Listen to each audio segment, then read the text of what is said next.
This week on Here for the Right Reasons, Tayshia finally finds her happily ever after.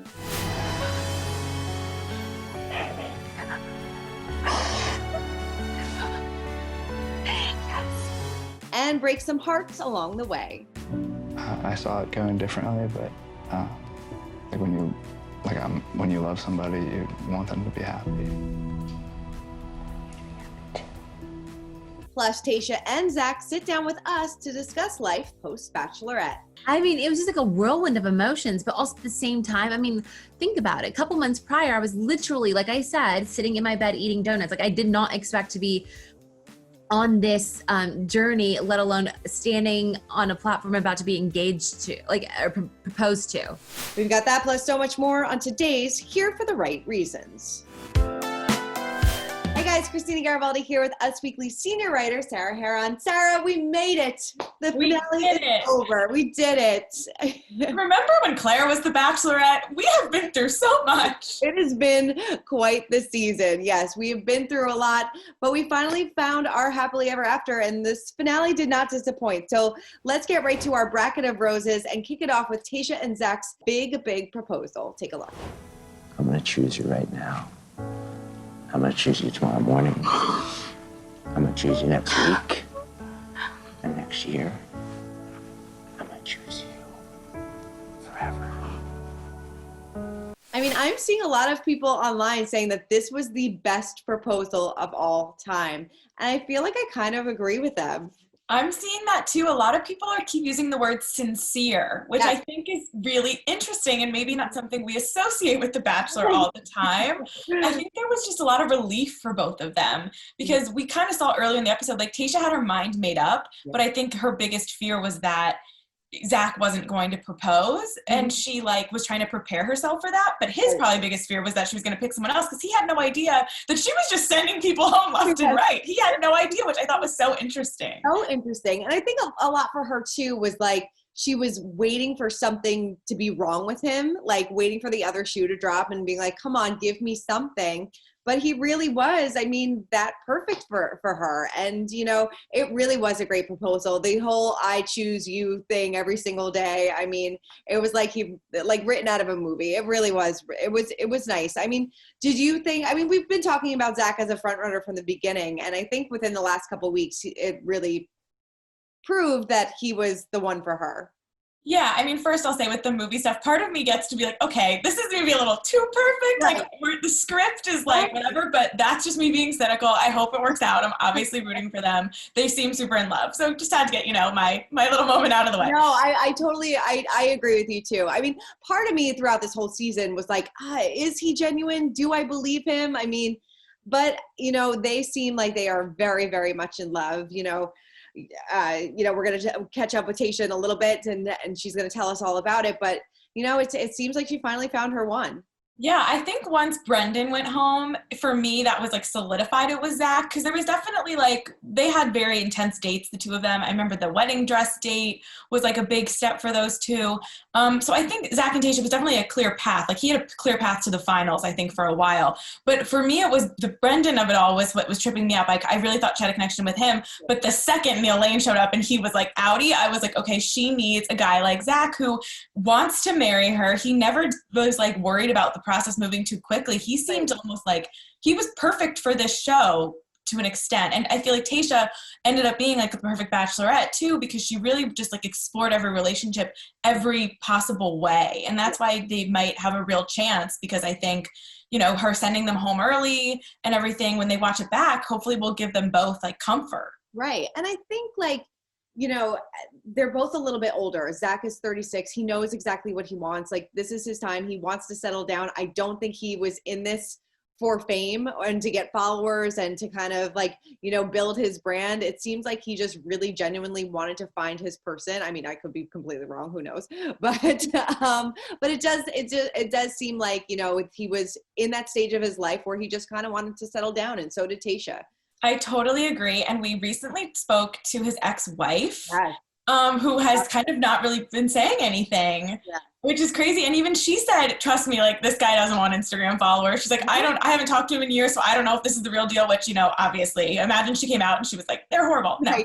So she was like, I don't know, but he's definitely not there for fame. Like, she doesn't have to worry about that. And I was like, for his ex-wife, who he like scorned during their marriage, like they had a rough marriage during the height of his addiction, for her to say that, I feel like he has to be a somewhat decent guy, right? Like nothing but, I mean, obviously, like you said, they went through a really hard time together with his drug addiction and things like that. And that's kind of why their marriage fell apart. But she was like rooting for them. She's like, I hope that he's the final one there. And I wish them nothing but the best. If you guys haven't seen it, definitely head on over to usmagazine.com and check it out. Because it's a great interview. And it just shows that like, he genuinely is a good guy, I guess so. Super refreshing. And I think, it all comes back to Tayshia's bond with him. They were both married before, to their college sweethearts. It's something they have in common. It's something they've kind of overcome separately and now together. But can we talk about Tayshia's dad? Because I don't really know what happened there. I don't know what happened either. He was like, don't make the worst decision of your life. But like, who were you talking about? Were you talking about Ben? Were you talking about Zach? I need to know. The conspiracies are flowing because she was wearing the same dress. That's what I was going to say. And she was wearing when she broke up with Ben. So I think he must have been talking about Ben and they wanted it to be ominous or something. Yeah. I don't know. I know, but like they should have like reshot that, changed her outfit. Like, because it's so obvious that like this was just not a continuation. But, I think he probably was talking about Ben. I think, because Ben had his walls up and, didn't tell her he loved her and came back and tried to get that second chance and only to get dumped again.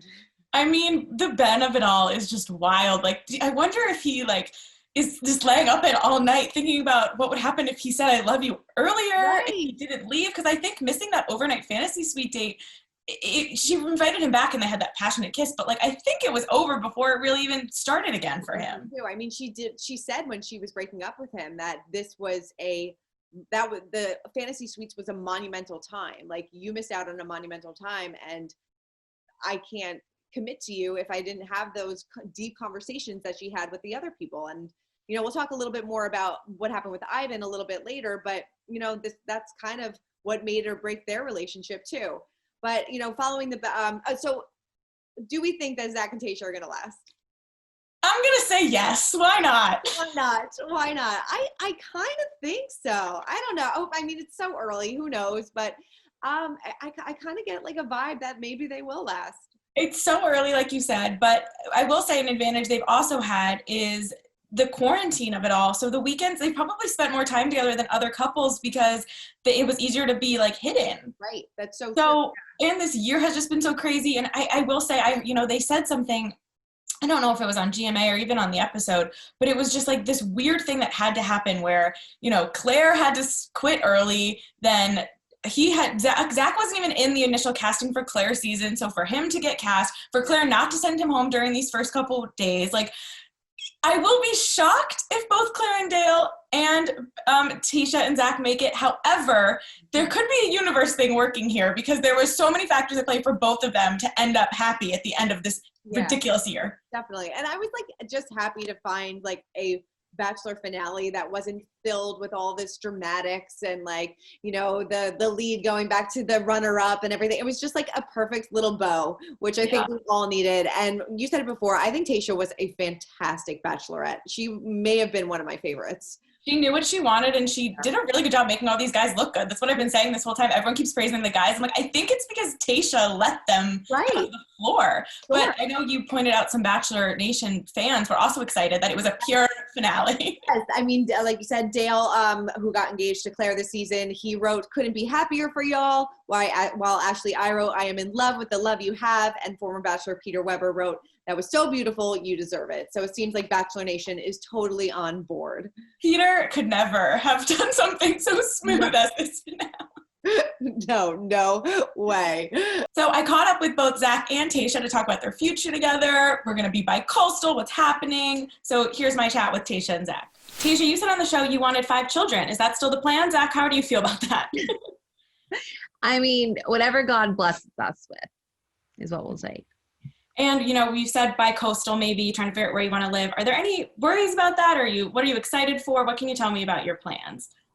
No worries at all. It's all We're excitement. ready. Right? Yeah, it's excitement right now for it's sure. It's all fun. And have you spoken to Claire or Dale? Have you thanked Claire for not sending Zach home? Like, all of this is just so crazy. I mean, honestly, we haven't really slept tonight. As you know, we've been on all the excitement. So no, I have not thanked her quite yet because nobody actually knew the outcome until it was aired. So now that I can freely talk about it, I will definitely be hitting her up and thanking her a million times over for not sending him home early. Amazing. And I'll thank Dale. You were so emotional leading up to that proposal day. Was that just because you were excited for it, to be coming to an end? Were you nervous Zach wasn't going to propose? What were you feeling in that conversation with Chris Harrison that was like a lot?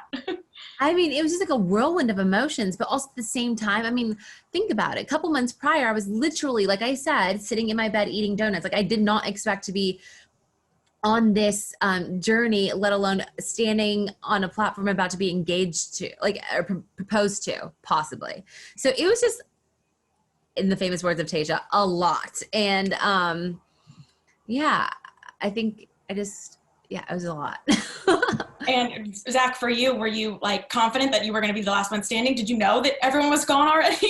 I didn't know that they typically send two guys up there. That's borderline not nice. I didn't do that to you though. No, I was feeling good about where we were at. This season has been praised for being super real. I think that comes from your relationship that we've seen with you guys and all the men being very vulnerable. Zach, you're no exception. We're very candid about some of your past struggles on the show. Were you hesitant at all to share that with the ABC audience or with, everything? No, I mean, it's who I am, so I'm very comfortable with that part of my life. And I think there's been a lot of questions about that. And for me, it was important to let Tayshia know who I am to my core.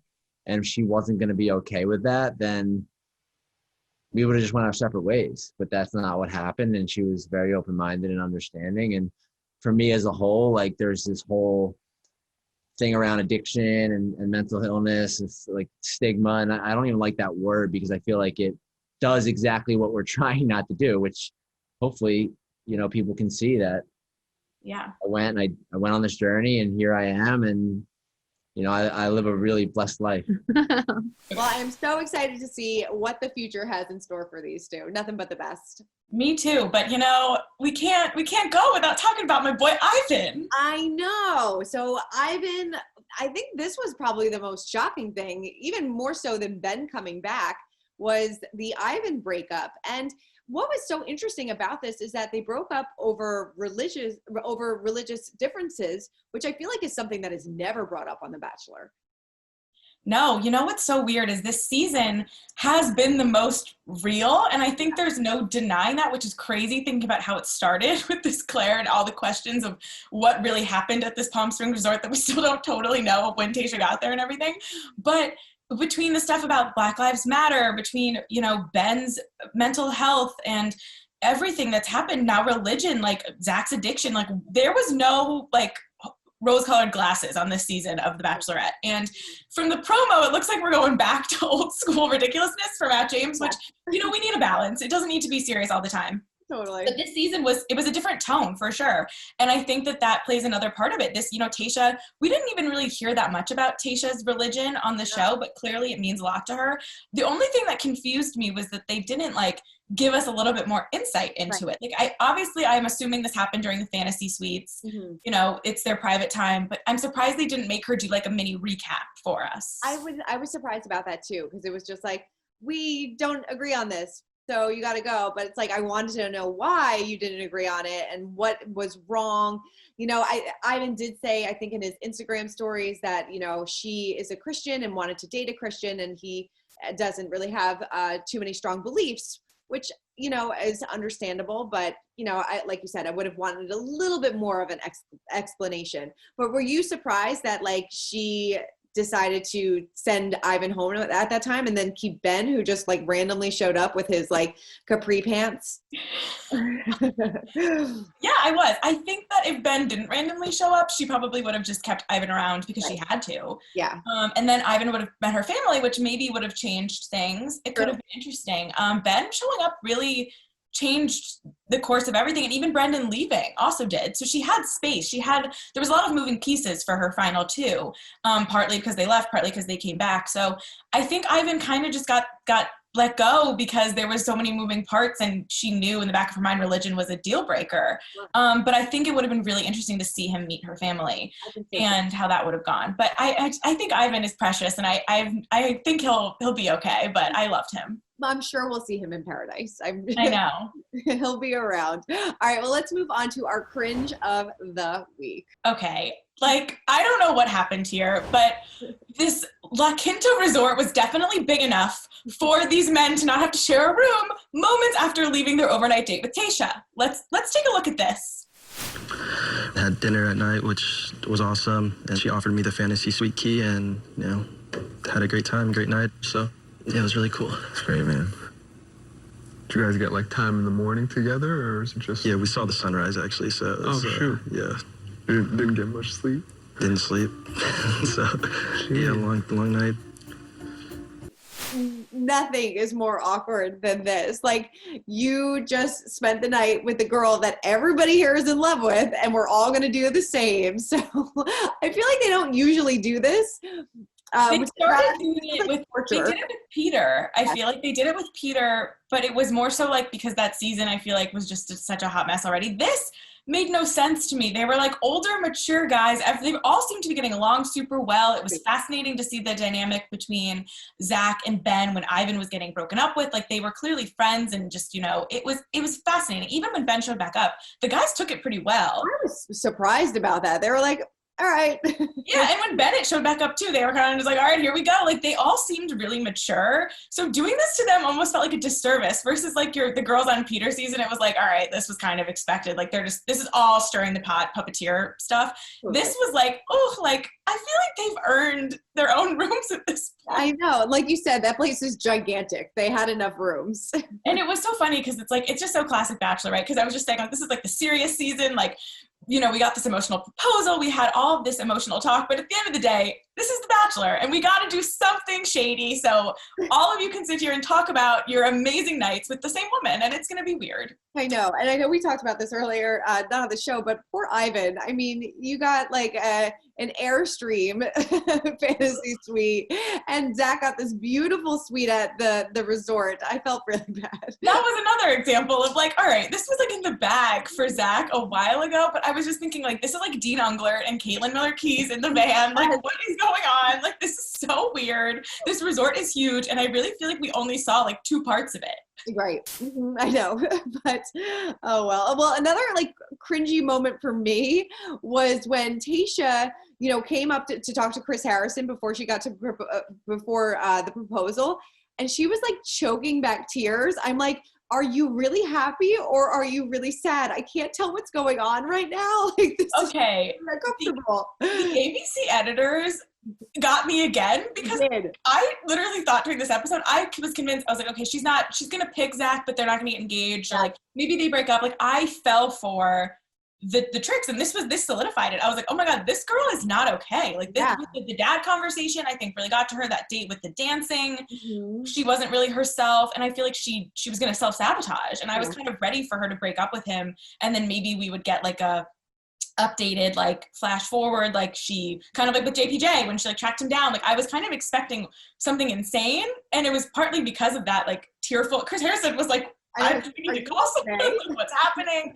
I think she was just overcome with emotions. Like, this is finally over. I really hope this guy is on the same page with me, because I'm going to be so devastated if he's not. Yes. Yeah. I was like, oh no, this, like you said, I was like, this is not going to end well. This is not going to be pretty. Can we also, just really quick, talk about how she was able to send home Ben before the last day? Like, I think it's so interesting when they I don't know if they give them permission or if the lead just insists or what, but sometimes we see the guy literally propose, like about to put the ring on her finger, and they stop them. And this guy didn't even have to talk to Neil Lane. Like, I think it's so interesting. It is so interesting. But I guess she, you know, maybe she just had enough respect for him to be like, I don't want you to get down on one knee. I have to go through this whole thing when I know for sure that it's not going to be you at the end. So, I mean, I think she just had a little too much respect for him, which I appreciate, because nobody wants to be embarrassed like that. Totally. All right. Well, let's move on to our Where Are They Now? And where are we going? First off, let's talk about Brendan, who eliminated himself on the fantasy suite date. Yes, and of course he took to Instagram like all good eliminated contestants do, and he had nothing but nice things to say. He said, I had this beautiful, amazing woman right in front of me, and for some reason that I still wrestle with today, I self-sabotaged that moment. I was protecting myself in a sense, I was protecting myself from getting hurt, and as corny as that is, and as stupid as it sounds, I've been married before, and I feel like it would be a disservice to Tayshia if I went into engagement and got down on one knee and wasn't completely 100% ready. I totally agree with that. And he also said that he wishes Tayshia nothing but the best and hopes that she finds and that he was super grateful for her as well. But I mean, he did the mature thing to do. I mean, maybe he could have done it a little sooner and not went to the fantasy suite, but yeah, I think it would have been really interesting if he stuck around. I think it would have made her decision really hard if he didn't eliminate himself and if Ben came back and all four of them were there that last rose ceremony before the finals. But it probably made her life easier, as much as he's probably laying up at night like, what did I do? It made Tayshia's decision easier. It really did, because like you said earlier, I thought between the final four, she had the best connection with Brendan and Zach, so it definitely made it easier. And he just knew that like if I went into this and this didn't work out, like I would just be devastated, and I don't want to commit to somebody that I've only probably known for 4 weeks. Some of them just jump right in. Others have that moment of, what the hell am I doing? I gotta get out of here. There's no right answer, because you didn't sign up for this show. But when you sign up for the show, you probably never in the back of your mind think, I'm going to get to the final four. Like maybe I'll just be here for a couple weeks. I'll get to travel to some cool places and then I'll be done with it. But no, he went pretty far. Yeah, I know. Well, at least we only have a few weeks before we get more content. More content. Yes. And we got a long preview of Matt's season coming up. What did you think? I mean, it looks like it's going to be a journey and a half. Yes. I think the Matt not ever being on a reality show is going to be a huge factor here with handling the women. Our last couple Bachelors have certainly struggled with who to pick, who to keep around. And I think that trend might continue after we just saw Tayshia and Claire be very concise, which, people get mad about and people want one or the other. I like it that it's different. And I think The Bachelor is a very different show than The Bachelorette. As silly as that may sound, it's totally different tone. The leads, the way they pick the leads, the way they cast the show, I think it's totally different. And I think, that girl whose job title is the queen is going to cause quite a stir. She's going to cause she gave me a little bit Corinne vibes. And so I feel like we're going to get Corinne 2.0. But yeah, I totally agree with you. It really is a different show. I feel like they focus a lot more on the drama aspect of it between the girls. Hopefully he finds love, but you and I both spoke to Chris Harrison on our weekly chats, and he did say that it was hard for him because he's never been on the show before. He doesn't know the format. He didn't even know what a rose ceremony was. So it's going to be a wake-up call for him, I think. Yeah, I mean, let's just hope we don't get another Bachelor who's running back to his second or fifth choice. As Peter and Kelley close out like 8 months together, which is amazing. It's just crazy to think about all the hurt and wild stuff that happened along the way and how we could potentially be going down a road like that again. Who knows? I don't know. But we are going to be here recapping it every single week. So we have got you covered. So we will see you in the new year when Matt's season kicks off on January 4th. That What a Man song has been stuck in my head ever since. And it's going to be stuck in our head for the next 12 weeks. So I'm so ready. I'm so ready. Well, Sarah, have a wonderful holiday, a very happy new year. And I can't wait to recap The Bachelor with you in the new year. You too. Happy New Year, everybody. Thanks for watching. Thanks for watching. And for much more of your Bachelor needs, make sure you head on over to usmagazine.com. Bye, guys.